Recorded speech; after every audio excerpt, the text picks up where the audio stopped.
بسم اللہ الرحمن الرحیم۔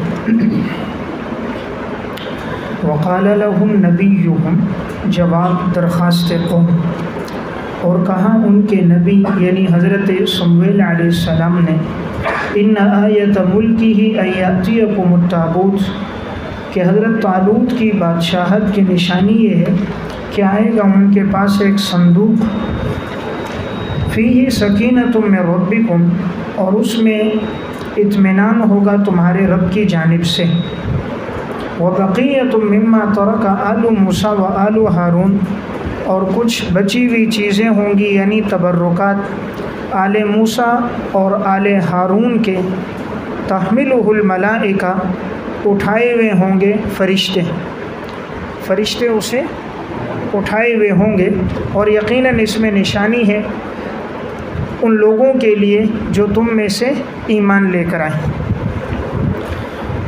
دیکھیں، یہ قوم نے مطالبہ کیا تھا کہ ہم حضرت طالوت کو تب بادشاہ مانیں گے جب کوئی نشانی ہو، تو اللہ تعالیٰ نے نشانی یہ بھیجی کہ ایک صندوق تھا، جس صندوق میں حضرت موسیٰ اور حضرت ہارون علیہ السلام کے تبرکات تھے۔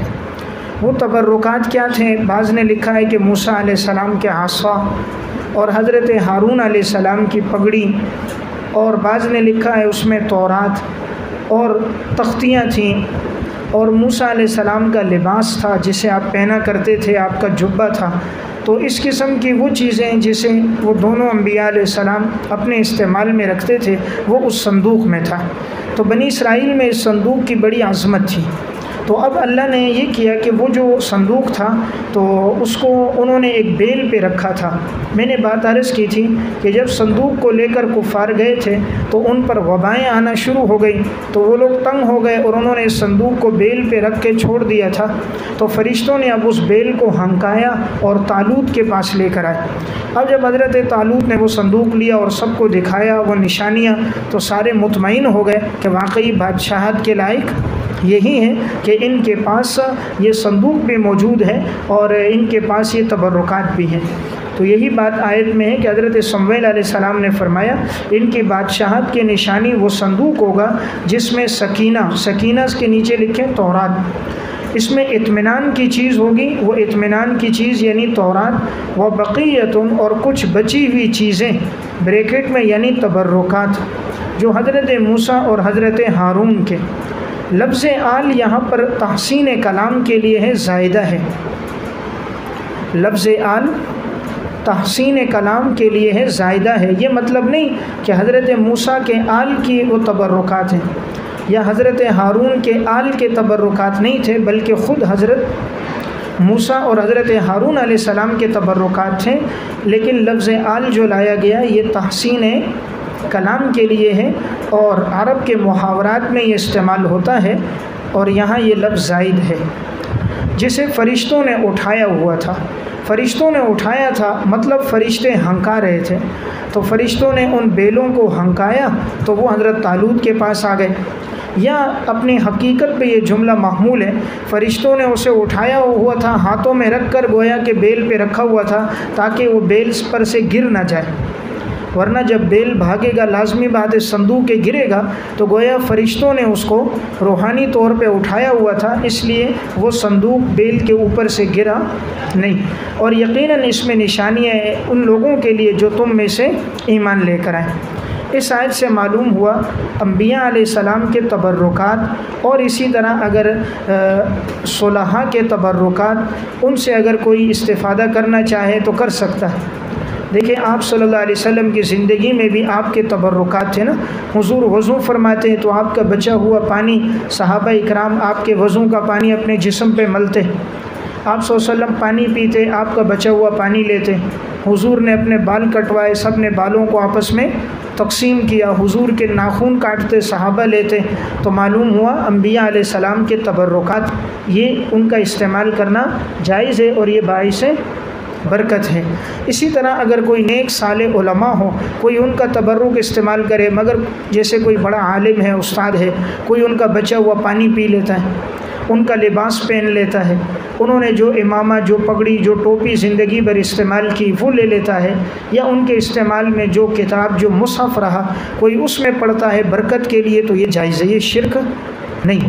شرک وہ ہوتا ہے جو اللہ کی ذات میں، اللہ کی صفات میں غیر اللہ کو شریک کیا جائے اور انسان اس کو پکارے اور اسی کو اپنے لیے متصرف الامور سمجھے، یہ شرک ہے۔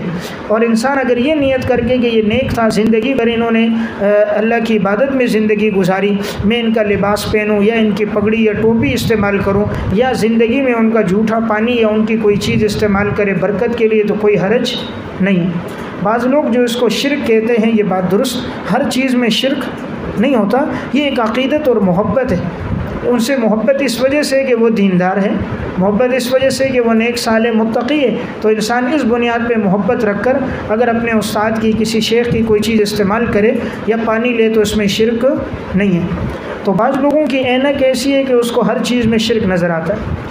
انسان جو اینک پہنتا ہے نا وہی نظر آتا ہے۔ آپ نے اگر اینک پہنی ہے چشمہ کالا تو ہر چیز آپ کو کالی نظر آئے گی، چشمہ آپ نے ہرا پہنا ہے تو کائنات کی ہر چیز ہری نظر آئے گی، حالانکہ وہ چیز ہری اور کالی ہوگی نہیں۔ تو یہ آج ہم نے چشمہ پہن لیا شرک اور بدعت کا، ہر چیز ہمیں شرک نظر آ رہی ہے، حالانکہ یہ شرک نہیں ہے۔ تو اس لیے اگر کوئی انبیاء علیہ السلام کے تبرکات یا حضرات صلحاء کے ہوں لیکن ان کو سجدہ کرنا ہو یا ان سے مدد مانگنی ہو، وہ چیز تو بالکل ناجائز ہے۔ مقصد صرف یہ ہے کہ شریعت کے دائرے اور حدود میں رہتے ہوئے اگر آدمی ایسی چیز کو استعمال کر لے تو کوئی حرج نہیں ہے۔ فلما فصل طالوت بالجنود، پس جب طالوت جدا ہو گئے اپنی فوجوں کے ساتھ، جب طالوت جدا ہوئے اپنی فوجوں کے ساتھ، جدا ہوئے نکلے، جب اپنی فوجوں کو لے کر نکلے بیت المقدس سے عمالقہ کی طرف، جب طالوت اپنی فوجوں کو لے کر نکلے بریکٹ میں بیت المقدس سے عمالقہ کی طرف، یہ لفظ مقدس بھی پڑھ سکتے ہیں محمد کے وزن پر اسم مفعول، اور اس کو بیت المقدس بر وزن مسجد یہ پڑھنا بھی درست ہے۔ تو بیت المقدس سے عمالقہ کی طرف فوجوں کو لے کر نکلے تو حضرت طالوت نے کہا ان اللہ مبتلیکم بنہر، یقیناً اللہ تمہیں آزمائے گا ایک نہر کے ساتھ۔ نہر کے نیچے مفسرین نے بعض نے لکھا ہے دریائے اردن، یہ دریائے اردن تھا، اردن میں ایک دریا تھا، اس سے پانی کی ایک نہر جاری تھی۔ کہا اللہ تمہیں آزمائے گا، فمن شرب منہ، پس جو پیے گا اس سے، بریکٹ میں لکھیں سیر ہو کر، جو پیے گا اس سے سیر ہو کر، پیٹ بھر کر، فلیس منی، تو وہ مجھ سے نہیں ہوگا۔ ومن لم یطعمہ، اور جو نہیں چکھے گا اس کو، نہیں چکھے گا کنایا نہیں پیے گا، یعنی بالکل نہیں پیے گا، فإنہ منی، یقیناً وہ شخص مجھ سے ہوگا۔ یہ ہے حکم عزیمت۔ الا من اغترف غرفة بیدہ، مگر جو چلو بھر کے پی لے ایک چلو اپنے ہاتھ سے، اس کے نیچے حکم رخصت، تو رخصت کتنی ہے کہ ایک چلو پی لے، فشربوا منہ، پس انہوں نے بے تحاشا پیا، فشربوا بے تحاشا پیا، بہت زیادہ پیا، منہ اس نہر سے، الا قلیلا منہم، مگر تھوڑے لوگ ان میں سے کہ انہوں نے اس نہر سے نہیں پیا، یا پیا تو صرف ایک چلو پیا، تو وہ قلیل کتنے تھے نیچے 313، 313۔ فلما جاوزہ ہوا، پس جب عبور کر دیا اس نہر کو، ہوا حضرت طالوت نے، جب عبور کر دیا اس نہر کو حضرت طالوت نے، والذین آمنوا معہ، اور ان لوگوں نے جو حضرت طالوت پر ایمان لے کر آئے، قالوا لا طاقت لنا اليوم، تو کہا نہیں ہے آج ہمارے لیے کوئی طاقت، بجالوت و جنودہ، جالوت اور اس کے لشکر کے مقابلے میں۔ جالوت کافر تھا نا، جالوت تو کافر بادشاہ تھا، تو حضرت طالوت کی جو جماعت ہیں ان میں سے ایک گروہ نے کیا کہا کہ نہیں ہے آج ہمارے لیے کوئی طاقت جالوت اور اس کے لشکروں کے مقابلے میں۔ یہ قالوا لا کے نیچے لکھو گے گروہ کامل، گروہ کامل، کامل جماعت، گروہ کامل، کامل جماعت۔ قال الذین یظنون، اس کے نیچے گروہ اکمل، اکمل جماعت۔ اکمل جماعت نے کہا قال الذین یظنون، کہا ان لوگوں نے جو یقین رکھتے تھے انہم ملاقو اللہ، کہ یقیناً وہ اللہ سے ملنے والے ہیں۔ اکمل جماعت جو یقین رکھتے تھے کہ وہ اللہ سے ملنے والے ہیں، انہوں نے کہا کم من فئۃ قلیلۃ، بہت مرتبہ چھوٹی جماعت غلبت فئۃ کثیرۃ باذن اللہ، وہ غالب ہو جاتی ہے بڑی جماعت پر اللہ کے حکم سے۔ واللہ مع الصابرین، اور اللہ صبر کرنے والوں کے ساتھ ہے۔ دیکھیں یہاں پر حضرت طالوت نے ان سے کہا تھا کہ تم لوگوں نے وہاں پر پانی نہیں پینا، راستے میں پانی کی نہر آ رہی تھی نا، حضرت طالوت نے کہا تھا پانی نہیں پیو، اور اگر پینا بھی ہو تو ایک چلو پیو۔ اس لیے میں نے آپ کو کہا حکم عزیمت کیا تھا؟ لم یطعم ہو، بالکل پانی نہ پیو، اور حکم رخصت کیا تھا؟ اگر پینا ہے تو ایک چلو پی لینا، اس سے زیادہ نہیں۔ اب حضرت طالوت کی جماعت میں 3 گروہ ہو گئے، یہ اس لیے بتا رہا ہوں آیت کا مطلب سمجھنا آسان ہوگا۔ 3 جماعتیں ہو گئی۔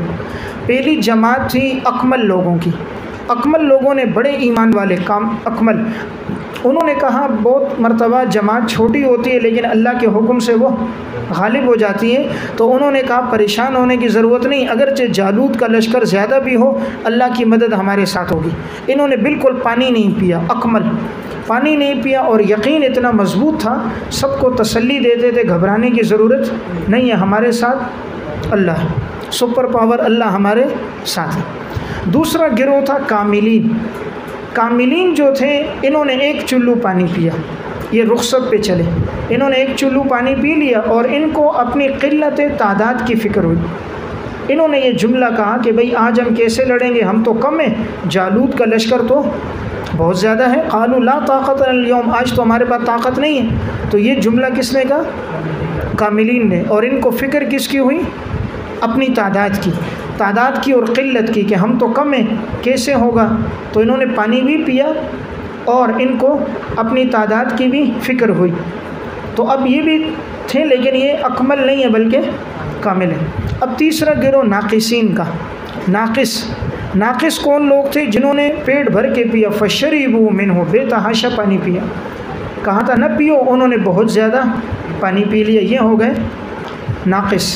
3 جماعتیں ہو گئی۔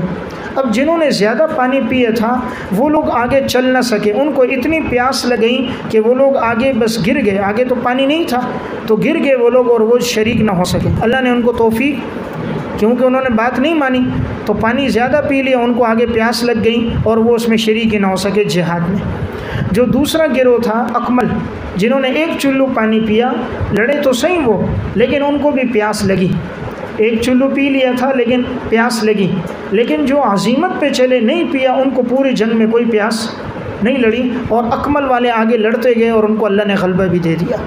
اس سے معلوم ہوتا ہے امیر کی بات پر جو عمل کرتا ہے اس میں خیر ہوتی، اور جب انسان اپنی رائے پہ چلتا ہے تو نتیجہ اس کا شر ہوتا ہے۔ اس لیے کہتے ہیں بزرگوں کی مان کر چلنا چاہیے، جو بڑے اور سلف کہیں ان کی رائے پہ جو چلتا ہے اس میں خیر ہوتی ہے، جو اپنی منمانی کرتا ہے مستقبل میں نتیجہ تاریک ہوتا ہے۔ تو بہرحال دوبارہ دیکھیں، فلما فصل طالوت، جب طالوت جدا ہو گئے، الگ ہوئے اپنے لشکروں کو لے کر، قال ان اللہ، حضرت طالوت نے کہا اللہ یقیناً تمہیں آزمائے گا ایک نہر کے ساتھ۔ معلوم ہوا اللہ آزماتا ہے تاکہ اچھے اور برے کی تمیز ہو جائے، تو اللہ تمہیں آزمائے گا۔ فمن شرب منہ، پس جو پیے گا اس نہر سے سیر ہو کر، جو پیٹ بھر کر پیے گا، فلیس منی، وہ مجھ سے نہیں ہوگا، یعنی اس کا میری جماعت سے تعلق نہیں ہوگا۔ ومن لم یطعمہ، اور جو اس کو نہیں چکھے گا۔ دیکھیں جملہ تو یہ ہونا چاہیے تھا نا، ومن لم یشربہ، کیا ہوتا؟ ومن لم یشربہ، جو نہیں پیے گا۔ قرآن نے لفظ یشرب نہیں کہا بلکہ یطعم کا۔ طعم کہتے ہیں ذائقے کو، ذائقے کا تعلق ہوتا ہے زبان کے ساتھ۔ ذائقہ زبان سے، اور ذائقہ معمولی بھی ہو نا تو وہ آدمی کو محسوس ہو جاتا ہے۔ دیکھو پینے کے لیے تو کم از کم آدمی پیتا ہے، 1-2 گھونٹ مارتا ہے، حلق سے اترتا ہے، تب پیاس دور ہوتی۔ اور ذائقے کے لیے ضروری نہیں ہے کہ پورا کوئی آدھا کلو 1 کلو سالن کھائے یا کپ کے برابر، بلکہ معمولی سا بھی اگر زبان کی نوک پہ رکھ دے تو ذائقے کا پتہ چل جاتا ہے۔ تو اشارہ تھا وَمَن لَّمْ يَطْعَمْ، جو پینا تو دور کی بات چکھے بھی نہیں، یعنی ایک قطرہ بھی نہ رکھے، اپنی زبان پر پانی کا ایک قطرہ بھی نہ رکھے، تو یہ مبالغہ تھا۔ اگر یشرب ہوتا تو معنی یہ ہوتا ہے کہ پیے نہیں، تو اب وہ پی لیتا، بولتا مراد تو یہ تھا کہ سیر ہو کر نہ پیو، ہم نے تو سیر ہو کر نہیں پیا، اس لیے لفظ آئے یطعم، جو بالکل نہ پیے۔ تو جو بالکل نہیں چکھے گا فَإِنَّهُ مِنِّي، یقیناً وہ مجھ سے ہوگا۔ یہ کیا ہے؟ عزیمت ہے۔ عزیمت یہ ہے کہ وہ مجھ سے ہوگا۔ إِلَّا مَنِ اغْتَرَفَ غُرْفَةً بِيَدِهِ، مگر وہ شخص کے جو ایک چلو بھر کے پی لے، یہ ہے رخصت کہ اگر پینا بھی ہے تو ایک چلو پی لے۔ فَشَرِبُوا مِنْهُ، پس انہوں نے پی لیا بے تحاشا اس نہر سے۔ تو اس کے نیچے کنہوں نے؟ ناقصین نے پیا بے تحاشا۔ إِلَّا قَلِيلًا مِّنْهُمْ، مگر تھوڑے لوگ، اب یہ تھے کاملین 313، تھوڑے لوگ انہوں نے ایک چلو پیا، انہوں نے بات مانی تو ایک چلو پیا، یہ ہو گئے کاملین 2 گروہ۔ فلما جاوزہ، جب عبور کر دیا اس نہر کو، ہوا حضرت طالوت نے اور ان لوگوں نے جو حضرت طالوت پر ایمان لے کر آئے، جو ان کے ساتھ تھے، یعنی حضرت طالوت کے لشکر کے ساتھ تھے ایمان والے، یہ پیغمبر تو نہیں تھے حضرت طالوت، تو پیغمبر تو حضرت سمویل علیہ السلام تھے۔ تو حضرت طالوت نے اس نہر کو عبور کر دیا، والذین آمنوا معہ، اور ان کے ساتھ عبور کیا ان لوگوں نے جو ایمان لے کر آئے تھے۔ قالوا لا طاقت لنا اليوم، اب یہ گروہ کامل جنہوں نے ایک چلو پیا تھا نا، انہوں نے کہا آج تو ہمارے لیے کوئی طاقت نہیں ہے جالوت اور اس کے لشکروں کے مقابلے میں۔ اس کے نیچے اپنی قلت کی فکر ہوئی، اپنی بند کر دیں، اپنی قلت کی انہیں کیا ہوئی؟ فکر ہوئی۔ قال الذین یظنون، گروہ اکمل، تو قال الذین یظنون، کہا ان لوگوں نے جو یقین رکھتے تھے، انہم ملاق اللہ، کہ یقیناً وہ اللہ سے ملنے والے۔ تو اکمل گروہ نے کہا پریشان ہونے کی ضرورت نہیں ہے۔ بہت مرتبہ ایسا ہوتا ہے کہ جو جماعت چھوٹی ہوتی ہے وہ غالب آ جاتی ہے بڑی جماعت پر، لیکن یہ غالب کیسے آتی ہے؟ بِإِذْنِ اللہ، اللہ کے حکم سے۔ تو دیکھیں آپ صلی اللہ علیہ وسلم کا لشکر بھی 313 تھا، بدر میں 1000 پہ غالب آ گیا۔ طالوت کا لشکر بھی 313 تھا، غالب آ گیا۔ اور آج طالبان بھی کم تھے اور 47 ممالک کی فوجوں پر وہ بھی اللہ کے حکم سے غالب آ گئے۔ تو اس لیے نتیجہ یہی ہوتا ہے کہ اللہ ایمان والوں کو غلبہ دیتا ہے اور یہ اللہ کے حکم سے ہے، لیکن واللہ مع الصابرین، اللہ صبر کرنے والوں کے، یعنی صبر کرے، جلد بازی نہ ہو۔ ہم چاہتے ہیں کہ نتیجہ فوراً آئے، تو جلد بازی نہ ہو، ہر کام میں صبر ہو، تو نتیجہ انشاءاللہ ایمان والوں کے حق میں ہوتا ہے۔ تو بہرحال 3 جماعتیں یہ ہو گئیں۔ یہاں دیکھیں اکمل گروہ وہ تھے جن کو اللہ سے ملنے کا یقین تھا، یعنی جن کو یہ یقین تھا کہ ایک دن آئے گا ہم مریں گے، اللہ کا دیدار ہوگا، جنت جہنم ہے، عذاب اور ثواب ہے۔ جتنا انسان کا آخرت پہ پختہ یقین ہوتا ہے اتنا ایمان کامل ہوتا ہے، جتنا آخرت پہ یقین نہیں ہوتا اتنا ایمان ناقص ہوتا ہے۔ تو اس لیے جو لوگ آخرت پہ پختہ ایمان نہیں رکھتے وہ لوگ ہر چیز سے ڈر رہے ہوتے ہیں، اور جن کا اللہ پر پختہ ایمان ہوتا ہے وہ کسی چیز سے گھبراتے نہیں، وہ کسی چیز سے نہیں۔ اس لیے ایمان والوں نے کہا اللہ ہماری مدد کرے گا۔ وَلَمَّا بَرَزُوا لِجَالُوتَ وَجُنُودِهِ، وَلَمَّا بَرَزُوا، جب مومن سامنے آ گئے جالوت اور اس کے لشکر کے، برزو سامنے آ گئے جب مومن جالوت اور اس کے لشکر کے، قالوا ربنا افرغ علینا، دعائے مجاہدین نے دعا کر دی، اے اللہ تو ڈال دے ہمارے اوپر صبر کو، ہمارے دلوں پر، اے اللہ افرغ، اس کا اصل ترجمہ ہوتا ہے اونڈیل دے۔ اونڈیلنا کہتے ہیں برتن میں پانی ہونا، اس کو یوں دوسرے برتن میں ڈال دو تو برتن میں کچھ باقی بچتا نہیں ہے۔ یا اللہ تو ہمارے دلوں میں صبر کو اونڈیل دے، تھوڑا صبر نہ دے بلکہ دل کو صبر سے بھر دے۔ وَثَبِّتْ أَقْدَامَنَا، اور اے اللہ تو ہمارے قدموں کو ثابت رکھ، وانصرنا علی القوم الکافرین، اور کافر قوم کے مقابلے میں ہماری مدد کر۔ تو مجاہدین کی 3 دعائیں تھیں۔ کتنی دعائیں ہیں؟ 3۔ مجاہدین نے 3 دعائیں کی۔ دیکھیں پہلی دعا کیا تھی؟ اے اللہ تو صبر کو ڈال دے ہمارے دلوں میں۔ دوسری دعا کیا تھی؟ ہمیں ثابت قدم رکھ۔ اور تیسری دعا کیا تھی؟ ہمیں کافر قوم کے مقابلے میں مدد دے۔ اس لیے ہر ایک کے نیچے نمبر لکھیں، افرغ علینا صبرا نمبر 1، ثبت اقدامنا نمبر 2، وانصرنا نمبر 3۔ تو معلوم ہوا جب انسان دشمن کے مقابلے میں جائے تو یہ 3 دعائیں کرے، اور جب یہ 3 دعائیں کرے گا تو اللہ فہزموہم بإذن اللہ، پس مومنین نے کفار کو شکست دے دی اللہ کے حکم سے۔ فہزمو، پس مومنین نے، ہم کفار کو شکست دے دی اللہ کے حکم سے۔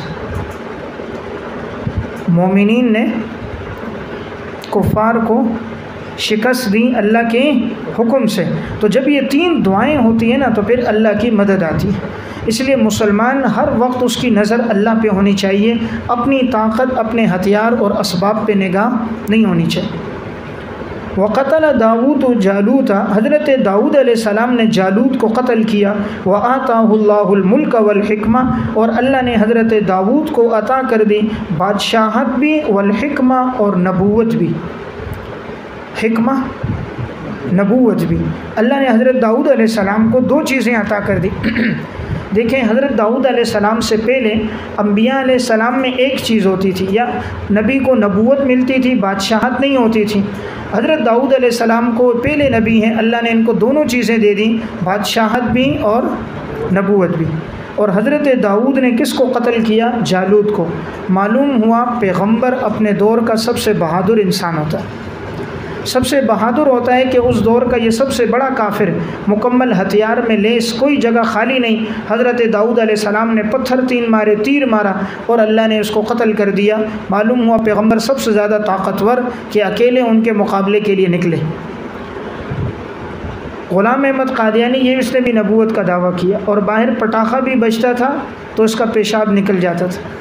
حالت یہ، اور دعویٰ نبوت کا ہی کرتا، اتنا اس کو پیشاب آتا جس طرح فائر بریگیڈ کی گاڑی، جتنا پانی اس کا اتنا پانی اس کا۔ وَآتَاهُ اللَّهُ الْمُلْكَ وَالْحِكْمَةَ، اللہ نے بادشاہت بھی دی اور نبوت بھی۔ وَعَلَّمَهُ مِمَّا يَشَاءُ، اور اللہ تعالیٰ نے حضرت داؤد کو وہ سکھایا جو اللہ نے چاہا۔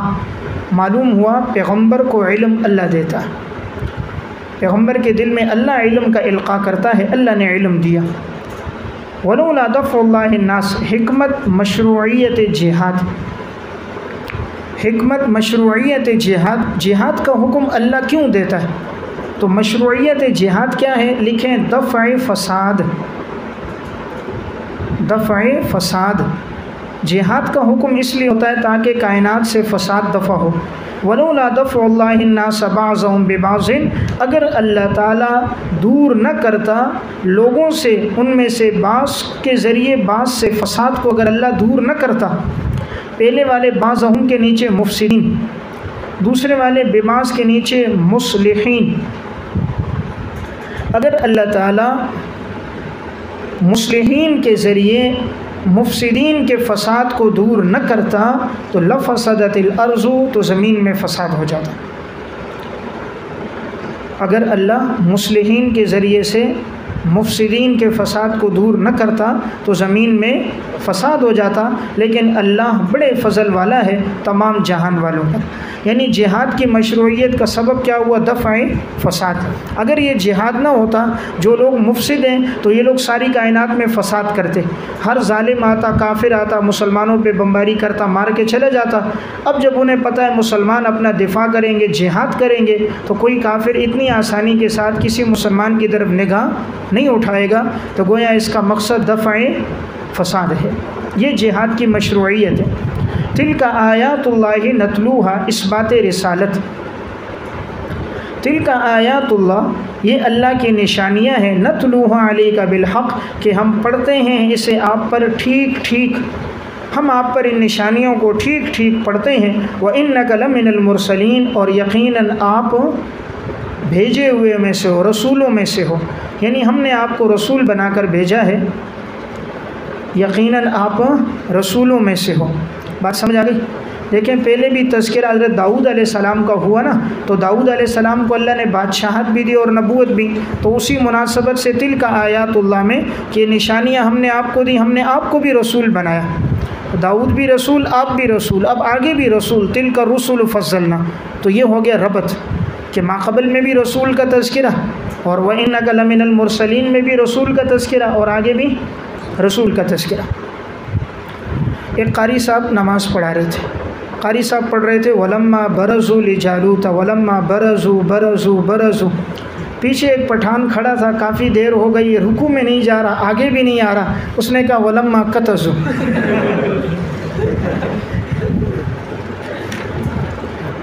برنزوا بلکہ قتزوا۔ تلک الرسل فضلنا بعضهم على بعض، کہ وہ رسولوں کی جماعت کہ ہم نے ان میں سے بعض کو فضیلت دے دی بعض پر۔ عنوان لکھیں تفاوت درجات انبیاء، تفاوت درجات انبیاء، انبیاء علیہ السلام کے درجات میں تفاوت کہ اللہ نے بعض کو بعض پر فضیلت دی ہے۔ اولو العزم 5 پیغمبر ہیں، 5 پیغمبر اولو العزم پیغمبر ہیں، بڑے بڑے۔ نمبر 1 حضرت نوح علیہ السلام، نمبر 2 حضرت ابراہیم علیہ السلام، نمبر 3 حضرت موسیٰ علیہ السلام، نمبر 4 حضرت عیسیٰ علیہ السلام، اور نمبر 5 محمد صلی اللہ علیہ وسلم۔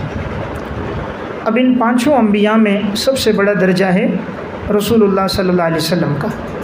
تو تلک الرسل تفاوت درجات انبیاء کہ رسولوں میں سے بعض کو ہم نے بعض پر فضیلت دی ہے۔ منہم من کلم اللہ، فضائل کے نمونے، فضائل کے نمونے کس طرح فضیلت دیں کہ منہم من کلم اللہ، ان میں سے بعض ایسے ہیں کہ اللہ نے ان سے بات کی ہے۔ تو کلمہ کے نیچے موسیٰ علیہ السلام، تو یہ پہلا نمونہ، من کے نیچے لکھیں پہلا نمونہ، تو پہلا نمونہ کہ اللہ نے بات کی وہ ہے موسیٰ کلیم اللہ۔ ورفع بعضهم درجات، دوسرا نمونہ کہ اللہ نے بعض کے درجات کو بلند کر دیا، نیچے لکھیں محمد صلی اللہ علیہ وسلم۔ درجات سے پہلے لفظ فی ہے، ورفع بعضهم فی درجات، درجات میں اللہ نے انہیں بلندیاں عطا فرما دی۔ وَآتَيْنَا عِيسَى ابْنَ مریم، تیسرا نمونہ، اور ہم نے عیسیٰ ابن مریم کو دیے بینات، معجزات۔ وَأَيَّدْنَاهُ بِرُوحِ الْقُدُسِ، اور ہم نے اسے قوت دی روح القدس کے ساتھ، یعنی جبرائیل علیہ السلام، ہم نے حضرت جبرائیل کے ذریعے ان کو طاقت اور قوت عطا فرمائی۔ وَلَوْ شَاءَ اللَّهُ مَا اقْتَتَلَ الَّذِينَ مِن بَعْدِهِمْ، حکمت مشروعیت جہاد، حکمت مشروعیت جہاد۔ دیکھیں پہلی حکمت گزری تھی دفع فساد، اب یہاں آگے دوسری حکمت آئے گی ابتلا، یعنی آزمائش۔ جہاد کی دوسری حکمت کیا ہے؟ ابتلا، یعنی آزمائش۔ وَلَوْ شَاءَ اللَّهُ مَا اقْتَتَلَ الَّذِينَ مِن بَعْدِهِمْ، اگر اللہ تعالیٰ چاہتا، مَقْتَتَلَ الَّذِينَ مِن بَعْدِهِمْ، تو نہ باہم لڑتے وہ لوگ، تو نہ باہم لڑتے وہ لوگ، من بعدہم، ان رسولوں کے بعد، تو نہ باہم لڑتے وہ لوگ ان رسولوں کے بعد، من بعد ما جاءتهم البینات، بعد اس کے کہ آ گئیں ان کے پاس واضح نشانیاں۔ ولیکن اختلفوا، لیکن انہوں نے اختلاف کیا۔ فمنہم من آمن ومنہم من کفر، پس ان میں سے بعض نے ایمان لایا اور بعض نے کفر کیا۔ وَلَوْ شَاءَ اللَّهُ مَا اقْتَتَلُوا، اگر اللہ تعالیٰ چاہتا تو نہ باہم وہ لڑتے وہ لوگ، تو نہ باہم لڑتے وہ لوگ۔ وَلَكِنَّ اللَّهَ يَفْعَلُ مَا يُرِيدُ، لیکن اللہ کرتا ہے جو اللہ چاہتا ہے، اللہ وہ کرتا ہے جو اللہ چاہتا ہے۔ اب دیکھیں یہاں پر سب سے پہلی بات، تلک الرسل فضلنا بعضهم علی بعض، ہم نے بعض رسولوں کو بعض پر فضیلت دی۔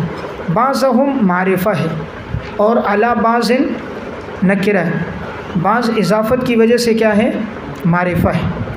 دیکھیں آپ نے پڑھا تھا نور الانوار میں، اسی طرح دیگر اصول کی کتابوں والے یہ لکھتے ہیں کہ اس کی مثال نہیں ملتی کہ معرفہ کا اعادہ نکرے کے ساتھ ہو۔ اس کی مثال تو آپ نے پڑھی معرفے کا اعادہ معرفے کے ساتھ ہو، المعرفۃ اذا اعیدت معرفۃ کانت الثانیۃ عین الاولی، اور النکرۃ اذا اعیدت نکرۃ کانت الثانیۃ غیر الاولی، دونوں کی مثال العسر اور یسر ہے۔ العسر 2 مرتبہ آیا، معرفہ تو ایک ہی مراد تنگی، اور یسر دونوں جگہ نکرہ آیا تو آسانیاں 2 ہیں۔ اب تیسری چیز کیا تھی کہ کوئی چیز نکرہ ہو پھر معرفہ لاؤ، النکرۃ اذا اعیدت معرفۃ کانت الثانیۃ عین الاولی، نکرے کا اعادہ معرفے کے ساتھ ہو۔ جیسے سورہ مزمل میں پہلے آیا رسول کہ ہم نے موسیٰ علیہ السلام کو رسول بنا کر بھیجا، پھر آگے فعصیٰ فرعون الرسول، معرفہ آیا الف لام کے ساتھ، تو نکرے کا اعادہ معرفے کے ساتھ تھا تو عین اولی ہوا، یعنی پہلے والے رسول سے مراد بھی موسیٰ علیہ السلام اور دوسرے والے رسول سے مراد بھی موسیٰ علیہ السلام۔ تو معلوم ہوا نکرے کا اعادہ جب معرفے کے ساتھ ہوگا تو عین اولی ہوگا۔ یہ سورہ مزمل آیت نمبر 15 ہے، انا ارسلنا الیکم رسولا شاہدا علیکم کما ارسلنا الی فرعون رسولا فعصیٰ فرعون الرسول۔ اب چوتھی کی مثال وہاں نہیں تھی۔ چوتھا کیا تھا کہ معرفے کا اعادہ کس کے ساتھ ہو، نکرے کے ساتھ ہو تو یہ غیر اولی ہوتا ہے، پہلا معرفہ اور دوسرا نکرہ تو یہ غیر ہوتا ہے، تو کہا اس کی مثال نہیں ملتی، تو اس کی مثال قرآن کی یہ آیت ہے۔ یہ آیت ہے کہ یہاں بعضہم معرفہ ہے اور علی بعض نکرہ ہے، تو معرفے کا اعادہ نکرے کے ساتھ یہ غیر اولی ہے، تو جن کو فضیلت دی ہے وہ الگ ہیں، جن پر دی ہے وہ الگ ہیں۔ تو اب اللہ نے جن انبیاء کو فضیلت دی، اولو العزم 5 انبیاء ہیں، جن انبیاء پر دی وہ اس کے علاوہ ہے، پھر ان 5 میں اللہ نے فضیلت آپ صلی اللہ علیہ وسلم کو دی دیگر انبیاء پر۔ تو اس لیے میں نے عرض کیا کہ بعضہم معرفہ ہے اور علی بعض نکرہ۔ منہم من کلم اللہ، بعض ایسے ہیں کہ اللہ نے ان سے بات کی، تو وہ موسیٰ کلیم اللہ، کہ اللہ تعالیٰ نے کوہ طور پر ان سے بات کی، تو یہ بہت بڑا اعزاز ہے کہ اللہ کسی سے براہ راست بات کرے۔ اسی طرح اللہ نے آپ صلی اللہ علیہ وسلم سے بھی معراج کے موقع پر بات کی۔ حضرت عبداللہ ابن عباس اور دیگر محدثین اور اہل علم اس کے قائل ہیں کہ اللہ رب العزت کا دیدار آپ صلی اللہ علیہ وسلم کو واقع معراج کے موقع پر ہوا ہے، تو گویا آپ کو بھی دیدار ہوا۔ ورفع بعضهم درجات، بعض کے درجات کو اللہ نے بلند کر دیا، یعنی آپ صلی اللہ علیہ وسلم کے درجات اللہ نے بلند کیے۔ دیکھیں ایک لفظ ہوتا ہے درجات، یہ درجات استعمال ہوتا ہے بلندی کے لیے، اور ایک لفظ استعمال ہوتا ہے عموماً، یہ ہوتا ہے منافقین کے لیے، کفار کے لیے، اور وہ لفظ ہوتا ہے درک۔ ان المنافقین فی الدرک الاسفل من النار، منافق لوگ جہنم کے نچلے درجے میں ہوں گے، تو وہاں بھی درک ہے، معنی اس کا بھی درجہ بنتا ہے، لیکن فرق کیا ہے کہ نیک اعمال میں بلندیوں کے لیے لفظ آتے درجات، اور اگر کفار منافقین کے لیے پستیوں کو بیان کرنا ہو تو لفظ آتا ہے درک۔ اور اللہ تعالیٰ نے عیسیٰ ابن مریم کو معجزات عطا فرمائے، اور اللہ تعالیٰ نے عیسیٰ علیہ السلام کو قوت عطا فرمائی روح القدس کے ساتھ۔ اب یہاں اللہ نے حضور کے درجات کو بلند کیا، یعنی آپ کا درجہ تمام لوگوں میں سب سے زیادہ ہے۔ تو آپ صلی اللہ علیہ وسلم کی فضیلت کی وجوہات کیا ہیں؟ اللہ تعالیٰ نے آپ کو سب سے بڑا درجہ دیا، اس میں کوئی دو رائے نہیں، لیکن بعض اہل علم نے آپ کی فضیلت کی وجوہات کو بھی بیان کیا ہے، کس وجہ سے آپ کو فضیلت ملی۔ مختصر میں عرض کر رہا ہوں، اگر سمجھ آئے تو مختصر نوٹ کر لیں۔ نمبر 1، سب سے پہلی وجہ آپ کی فضیلت کی، وما ارسلناک الا رحمۃ للعالمین، تو جس طرح اللہ رب العالمین ہے، سارے جہانوں کا رب، حضور رحمۃ للعالمین ہے، تمام جہانوں کے لیے رحمت۔ نمبر 2، آپ کے لیے ورفعنا لک ذکرک، اللہ نے آپ کا ذکر بلند کر دیا، تو کائنات میں جہاں بھی آذان میں اللہ کی توحید بیان ہوتی ہے، وہیں آذان اقامت میں حضور کی رسالت بھی بیان ہوتی ہے، کلمے میں، آذان میں، نماز میں، ہر جگہ اللہ کے ساتھ حضور کا تذکرہ ہے۔ نمبر 3، اللہ تعالیٰ نے اپنی اطاعت کے ساتھ حضور کی اطاعت کو جوڑا، من یطع الرسول فقد اطاع اللہ، جو اللہ کی اطاعت کرتا ہے، رسول کی اطاعت، وہ اللہ کی اطاعت کرتا ہے۔ نمبر 4، اللہ تعالیٰ نے آپ صلی اللہ علیہ وسلم کے ہاتھ پر بیعت کرنے کو اپنے ساتھ بیعت کرنے سے جوڑا۔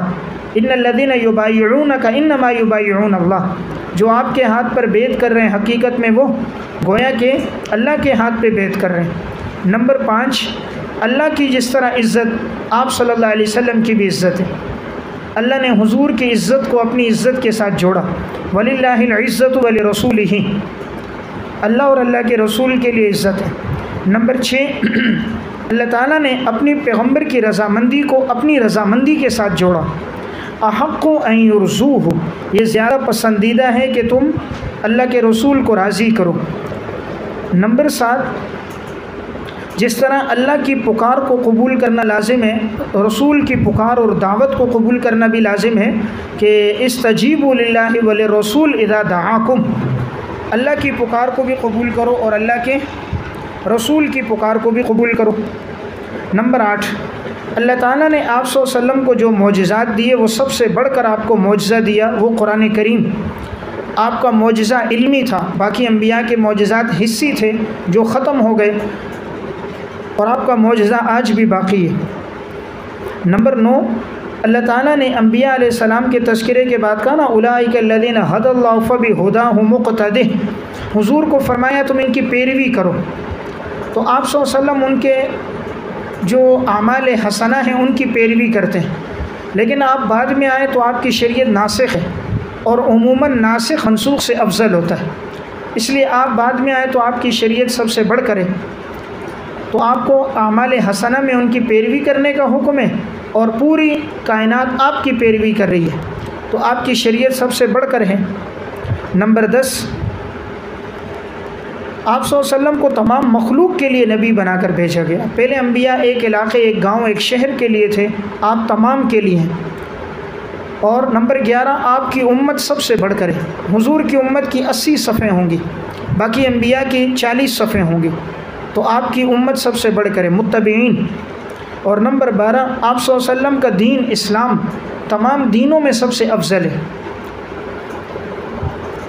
آپ کا دین ان الدین عند اللہ الاسلام، تو یہ سب سے بڑھ کر ہے، ومن یبتغ غیر الاسلام دینا فلن یقبل منہ۔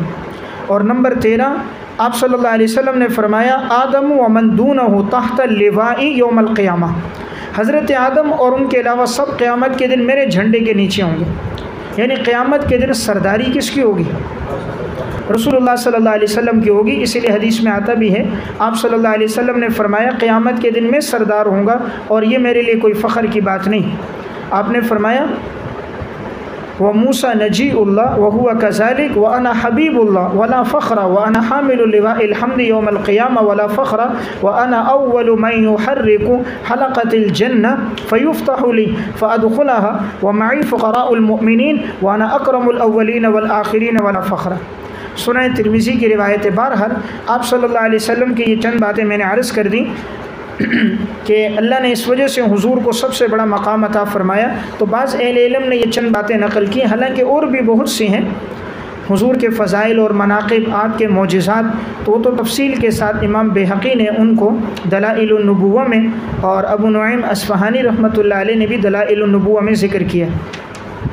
وَلَوْ شَاءَ اللَّهُ مَا اقْتَتَلَ الَّذِينَ، اگر اللہ تعالیٰ چاہتا تو نہ باہم لڑتے وہ لوگ، من بعدہم، ان رسولوں کے بعد اس کے کہ ان کے پاس واضح دلائل آ گئے، یعنی اللہ چاہتا تو وہ لوگ نہ لڑتے، تو مطلب کیا اللہ ہدایت دے دیتا۔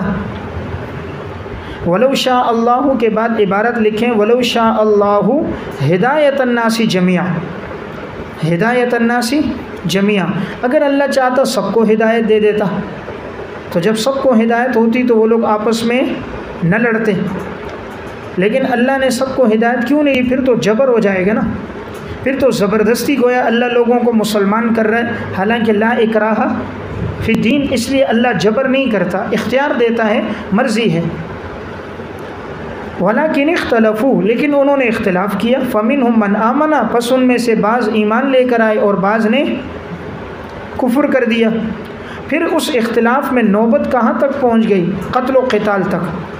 دیکھیں مطلب سمجھیں، کہا نا کہ اگر اللہ چاہتا سب کو ہدایت دے دیتا تو یہ باہم نہ لڑتے، یہ باہم نہ لڑتے، لیکن انہوں نے اختلاف کیا، بعض نے ایمان لایا، بعض نے کفر کیا، جب ایمان اور کفر تو اب یہ باہم لڑے، تو اللہ ہدایت دیتا، سب ایک ہوتے تو آپس میں نہ لڑتے، لیکن انہوں نے اختلاف کیا، ایمان لایا، بعض نے نہیں لایا، تو اب آپس میں لڑے، تو گویا اللہ نے زبردستی ہدایت نہیں دی، اللہ نے اختیار دیا۔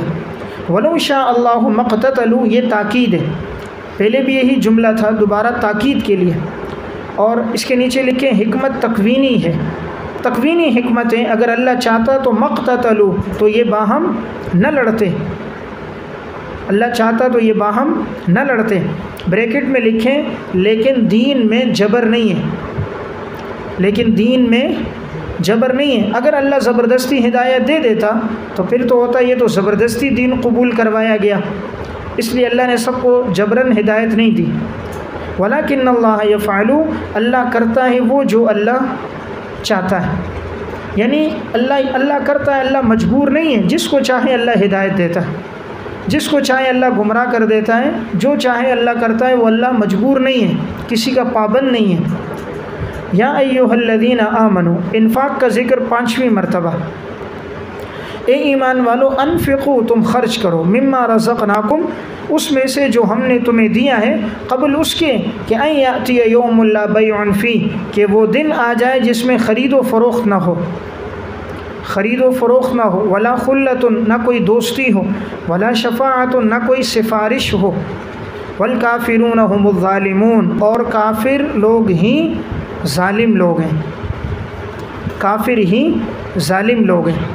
دیکھیں اللہ نے فرمایا انفقوا، تم خرچ کرو، اب یہاں پر جو ہم نے تمہیں رزق دیا اس میں سے خرچ کرو، تو بعض مفسرین کی رائے ہے اس سے مراد زکوٰۃ ہے، کیونکہ زکوٰۃ میں مال دینا لازم ہے نا، اس لیے صیغہ امر ہے خرچ کرو، اگر آدمی نہیں دے گا تو گناہ گار ہوگا، لیکن نفلی صدقات میں تو اختیار ہے، دو تو ثواب ہے، نہ دو تو گناہ نہیں ہے، اس لیے بعض کی رائے یہ کہ یہاں انفقوا سے مراد زکوٰۃ ہے، اور اسی طرح وہ جو واجب ہو، جیسے صدقۃ الفطر ہے اس کی ادائیگی واجب ہے، یا نظر مانی ہے اس کی ادائیگی واجب ہے، اور بعض کی رائے یہ کہ نہیں، یہ عام ہے، چونکہ اگر یہ زکوٰۃ ہوتا، زکوٰۃ کے لیے لفظ عموماً ایتا آتا ہے، اقیموا الصلاۃ وآتوا الزکاۃ، ایتا کا لفظ آتا ہے، اور انفاق کا لفظ عام استعمال ہوتا ہے، یہ نوافل کے لیے بھی، جہاد کے لیے بھی عمومی استعمال ہوتا ہے، اس لیے عام رکھنا زیادہ بہتر ہے۔